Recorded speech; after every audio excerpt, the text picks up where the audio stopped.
Alright, so this is going to be peeling deck paint, lockdown, disintegrating stain, lockdown encapsulation. Basically where they're at here is pay somebody an ungodly amount of money to do some type of sanding on this for days, pay somebody to do a chemical peel, pay somebody to lift all the floorboards up and replace the floorboards.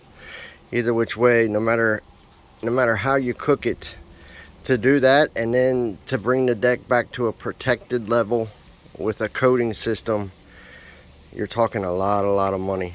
And that's the problem is the peeling coating is the problem. It adds a lot of aggravation and that to it. Now the Kong armor system, lifetime deck armor, we're getting ready to bring that in, and it has a special ability to lock down and encapsulate decks, docks, structures with peeling deck paint.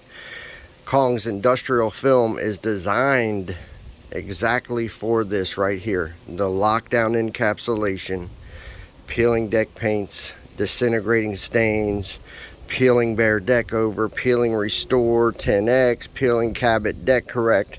Any of these things we can actually come in, do a little bit of preparation, and then do the encapsulation. Watch how this turns out. Watch the difference. This is going to be amazing. Watch this.